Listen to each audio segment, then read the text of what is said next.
Moi, c'est dans un transport d'idées, mais pourquoi pas? Et parce que j'aimerais bien aller acheter mon billet à Trois-Rivières, aller visiter régulièrement en camping à Saint-Louis-Caxton, et aller sur la route de la Tuque, mais beaucoup de Mauriciennes et Mauriciens n'ont pas de transport. Et quand on veut convertir l'économie pour avoir une économie plus verte, en région, et là, je suis contente d'entendre M. Bergeron, l'économiste, parce qu'on a travaillé très fort à la conférence régionale des élus, plusieurs personnes de la société civile ont travaillé très fort pour développer du transport collectif en Mauricie, parce que l'entreprise privée nous abandonnait, parce qu'Orléans Express a coupé des services dans plusieurs régions du Québec.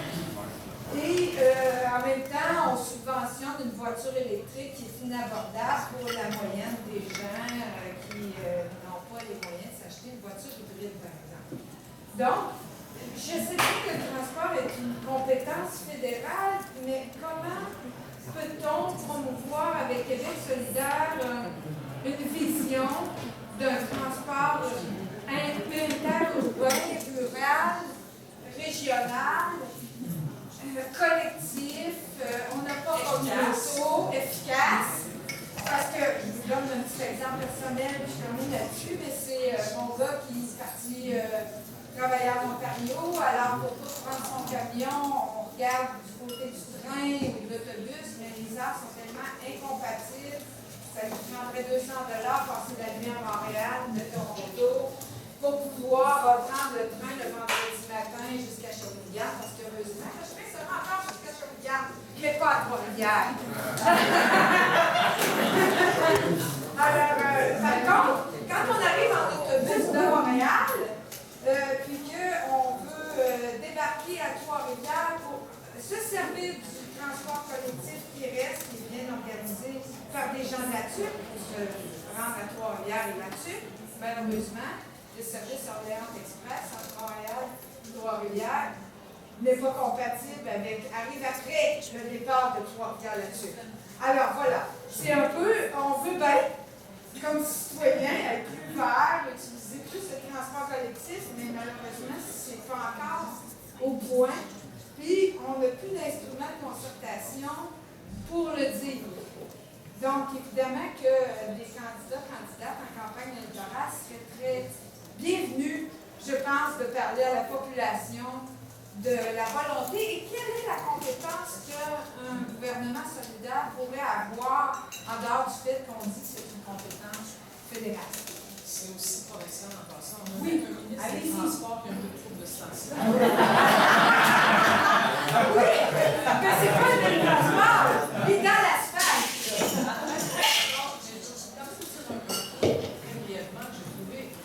matin, mais je suis sûre que vous savez pourquoi.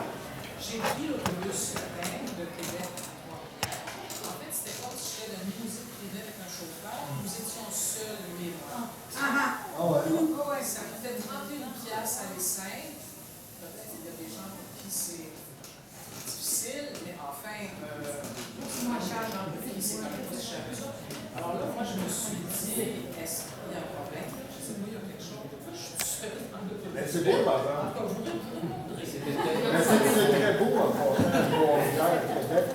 Ça a l'air de la Nouvelle-France. Comme l'élément de réponse, ce que vous soulevez là, nous l'avons entendu dans toutes les régions que nous avons visitées. C'est un problème partout au Québec. Tous les gens, tous les coins que nous avons visités, les gens nous ont dit qu'il y a des problèmes majeurs de transport public entre les interurbains. Et il y a différentes initiatives qui se font, qui fonctionnent plus ou moins. Souvent, c'est entre les difficultés de transport entre les régions et les grands centres. Des fois, comme notre dernière visite dans les Laurentides, c'est à l'intérieur de Laurentides. Par exemple, les gens qui veulent venir de Haute-Laurentides vers Saint-Jérôme, mais c'est nettement insuffisant.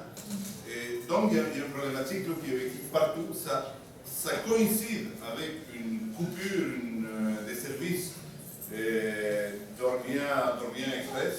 En Gaspésie, il y a des grands bouts qui ne sont plus desservis par cette compagnie-là, alors qu'ils obtiennent un monopole de la part de l'État en échange de desservir l'ensemble du Québec. Et il y a une question de coût, d'accessibilité. Ça excessivement cher. Donc, c'est quelque chose qui est soulevé dans toutes les régions. Mais vous savez, donc nous, on est en train de cogiter sur cette question-là. Il y a différentes propositions. Soit proposer un projet emballant en transport, les fameux TGV, Montréal, Trois-Rivières, le monorail Trans-Québec. Les monorails aussi fait partie des options. D'autres gens appellent à la nationalisation du transport interurbain. Enfin, il y a différentes options. Et nous sommes en train de regarder ça et nous disons qu'il est impératif pour Québec solidaire d'apporter une proposition. Parce que nous ne pensons pas que les autres partis vont le faire, parce que les partis québécois ne jurent que par la voiture électrique. Et les partis libéraux, bon, eux, on ne sait plus trop, c'est vraiment l'électricité, un peu tout. Ça dépend des enveloppes. Ça dépend des enveloppes. Et voilà. Et la CAQ, c'est le pétrole. Évidemment, c'est la continuité. Et c'est un peu difficile de mettre ces problèmes-là sur la table comme un débat public parce que les gens sont très attachés à leur voiture individuelle. Mais un autre élément de réponse, c'est que, vous savez, à la dernière campagne électorale, Québec solidaire a mis de l'avant ce que nous avons appelé un plan de sortie du pétrole. Ce plan-là avait plusieurs défauts, mais nous entendons perfectionner et améliorer notre proposition d'un plan de sortie du pétrole. Et une des composantes essentielles, c'est la question du transport.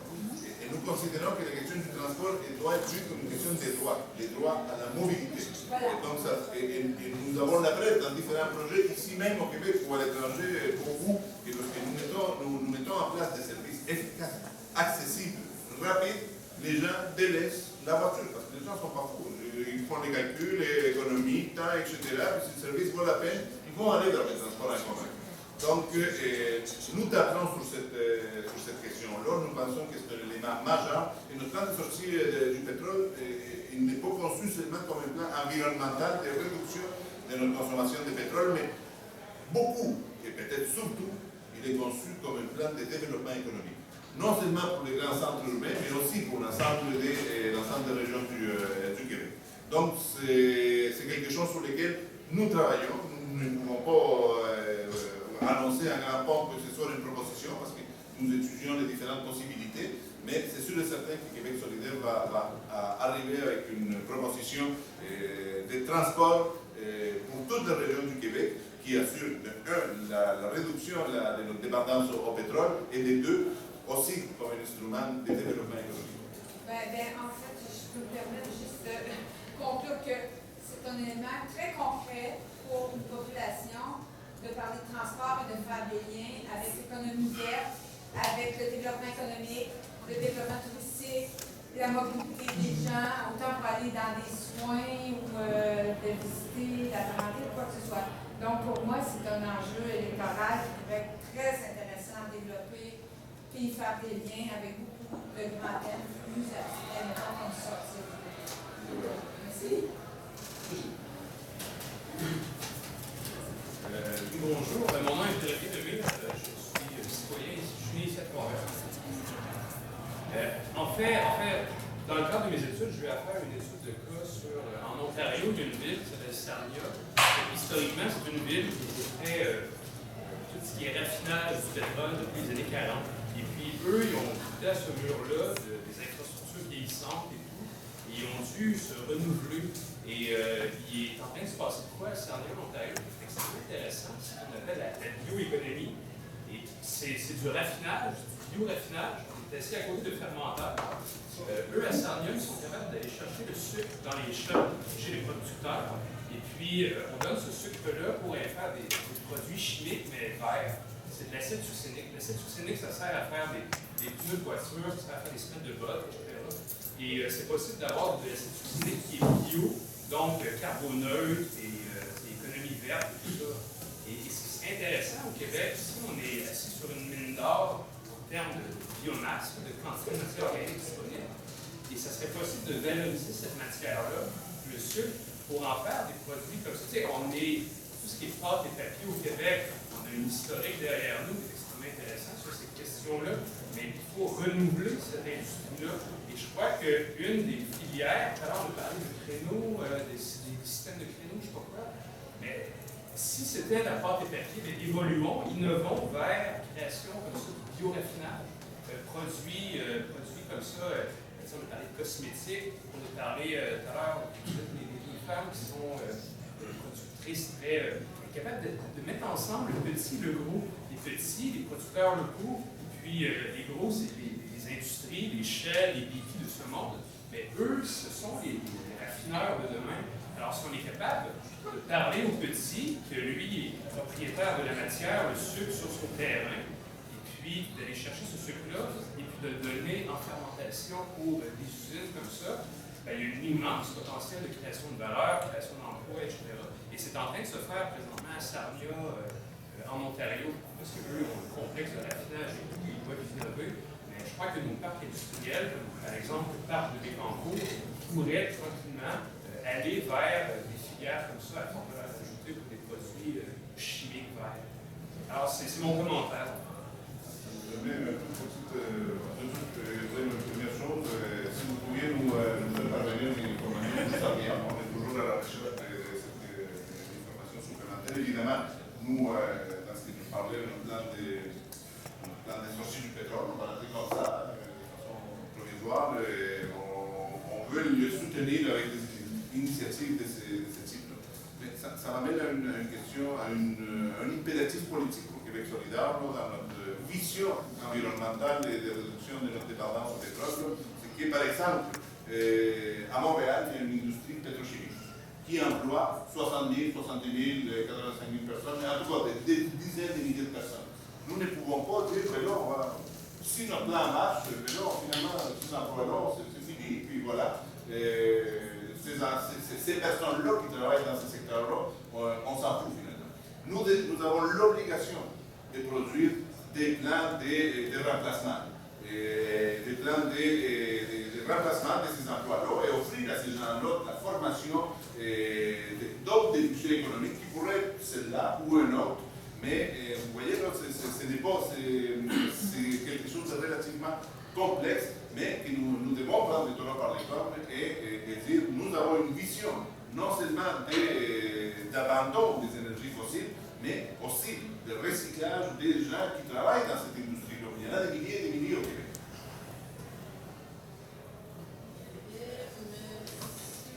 Oui, deux petites choses. Premièrement, au niveau du transport, moi j'ai été dans la situation étudiante à l'UQTR.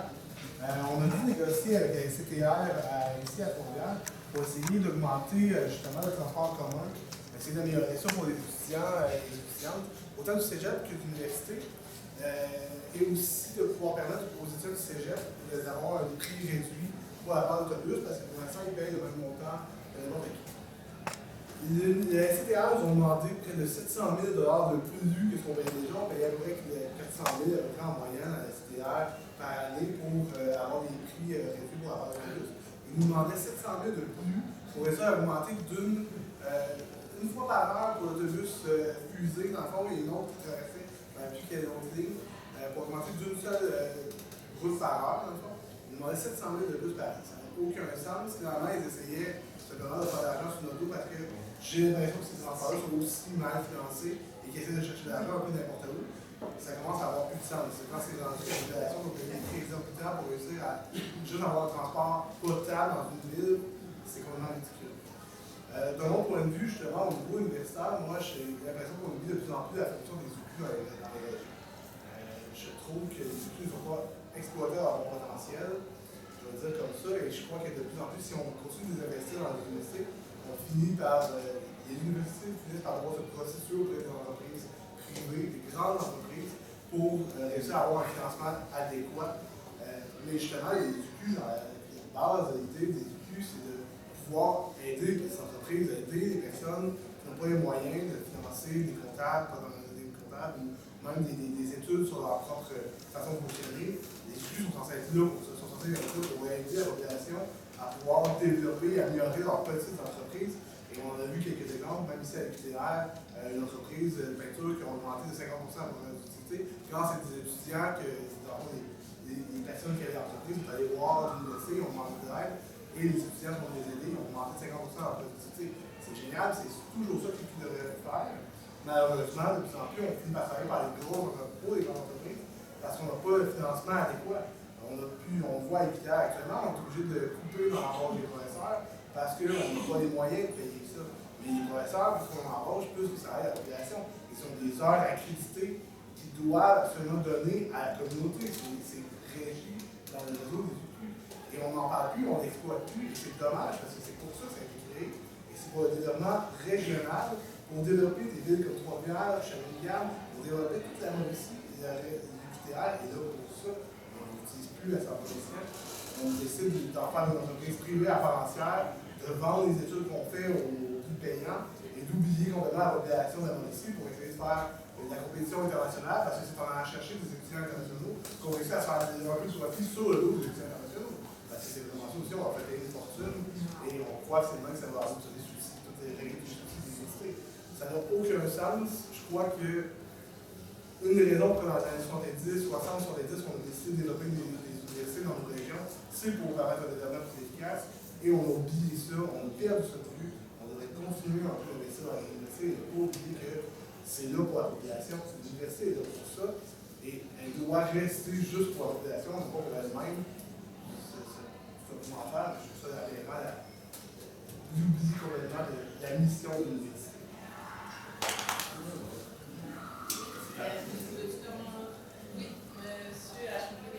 Parce que ça, moi, j'avais deux commentaires. Le premier, c'est concernant les marchés publics. C'est intéressant que ça se développe à bien des places. Il faut se rappeler, c'est quoi le rôle d'un marché public?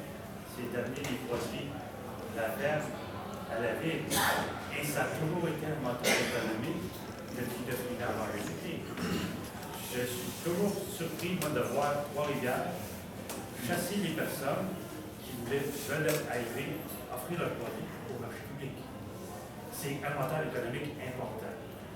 Pour ce qui est des universités, je me fais la remarque que si on retrouve si on retourne à cet esprit-là, c'est qu'on ne permettra plus à Coke de dire que le Coca-Cola ne pose pas l'obésité dans les études.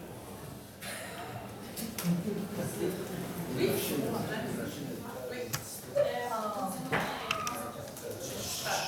Concernant les marchés publics, c'est super intéressant, mais le modèle que le maire de Trois-Rivières proposerait à plusieurs millions de dollars, c'est pas nécessairement ce qu'il faut.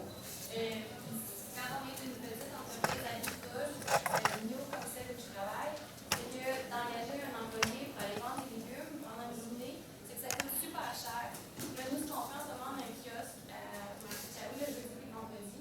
Le jeudi, pour réduire les dépenses, c'est qu'on a demandé à des bénévoles, puis on leur échange un panier bio en troc pour leur travail. Mais nous, on n'a pas les moyens de payer un employé toute une journée pour aller vendre des légumes. C'est autrement, payer la location du kiosque, payer un employé, ben, ça vient à on est tous bien garder les légumes à la ferme puis pas les vendre. Mais ça prendrait soit un moyen que, je sais pas, qu'on réussisse à payer les gens qui vendent des légumes. Moi, j'aimerais ça travailler. Je travaille pas partiel à la ferme, j'aimerais ça travailler plus de jours, mais ils n'ont pas d'argent pour me payer. Ils aimeraient ça aussi nous payer un meilleur salaire, mais ils n'ont pas d'argent pour nous payer. C'est un cercle vicieux, puis on a besoin de plus d'employés, mais on n'a pas d'argent pour nous payer. Puis ça fait que les patrons travaillent des centaines d'heures par semaine chacun. Puis c'est une vie pas possible. Ils savent que l'automne s'en vient, puis ils ont hâte pour une nouvelle 5-6 semaines de travail encore, mais c'est pas évident comme travail. On manque vraiment d'argent, il n'y a pas de subvention. Les subventions sont souvent aux grandes entreprises, mais nous, les subventions, c'est de quelques milliers de dollars. Des fois, ça peut permettre d'engager un employé pendant l'été, puis un seul métier de personne de plus pour faire la différence. Je voudrais juste dire là-dessus une chose, tu m'ouvres comme une porte de branche là, pour aborder la question du salaire minimum. Parce que vous savez qu'à Québec solidaire, comme dans plusieurs autres organismes, on commence à être un peu en campagne là, pour essayer d'atteindre le plus rapidement possible un salaire minimum à 15 $ l'heure. Évidemment, ça aussi c'est compliqué, hein, parce que c'est sûr que la Fédération canadienne d'entreprises indépendantes, la très chic Martine Hébert, nous dit vous allez tuer la PME. Bon, mais le problème c'est que dans PME, il y a M, puis des fois, il y a 200 employés, tu sais, bon. Toutes les PME ne sont pas pareilles, là. Puis, il y a aussi, dans ce qu'on appelle souvent la petite entreprise, il y a tous les couche-tard de ce monde, dont le patron est millionnaire. Alors, bon, faisons des distinctions, multimillionnaires. Faisons des distinctions, mais c'est vrai qu'il y a la petite entreprise et aussi les petites entreprises d'économie sociale et les organismes communautaires. Alors, moi, j'aimerais ça vous entendre parce que nous autres, on y croit beaucoup à cette campagne du 15 $ l'heure. D'abord, ça frappe l'imaginaire, c'est parti des États-Unis, c'est fun des fois, mais c'est vrai, on les bonnes idées, et nous, on s'est dit pourquoi pas, l'Alberta veut le faire aussi, évidemment, il n'y a personne qui le fait en 48 heures, mais tout le monde est content de l'annoncer, tu sais, quand il l'annonce, des fois c'est sur 1 an, 2 ans, 3 ans. Nous, on n'a pas encore déterminé ça serait avec quel échéancier, mais c'est vraiment le plus rapidement possible. Tout en étant extrêmement conscient que pour certaines petites entreprises, si on disait là, le 1er mai prochain, vous devez passer de 10,75 à 15 $ l'heure, l'entreprise ferme. On le sait. On n'est pas fou. De toute façon, on en rencontre assez et ils nous disent assez que. Cependant, là, il y a une question de justice aussi. Pendant combien de temps encore on va tolérer que des gens travaillent 40 heures semaine au Québec, payés 10 et 75 $, ce qui fait qu'au bout de 40 heures, ils sont aussi pauvres qu'au début de la semaine. Ça n'a pas de bon sens non plus, quelque part, là. Alors, comment faire pour que toutes les personnes vivant et travaillant au Québec aient un salaire minimum décent, leur permettant de vivre, d'avoir la tête en dehors de l'eau? Là, je n'ai pas encore parlé d'aide sociale. C'est le sujet aussi.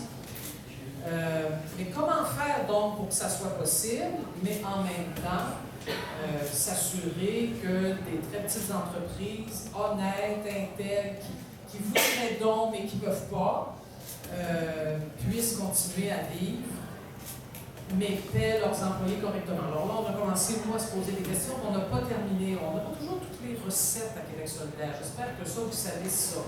C'est ça qui est le fun. On cherche ensemble. On cherche avec des organismes qui connaissent ça. On cherche avec les économistes de l'IRIS. Puis on cherche avec vous.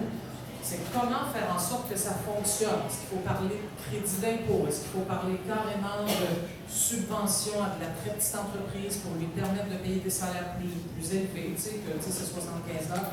Comment on fait pour que tout le monde, dans le fond, ait un peu de justice, tu sais? Donc, à la fois ceux et celles qui ont courageusement parti ces petites entreprises, mais aussi les gens qui y travaillent. Je n'ai pas la réponse. Très honnêtement, je ne l'ai pas, mais on cherche très fort.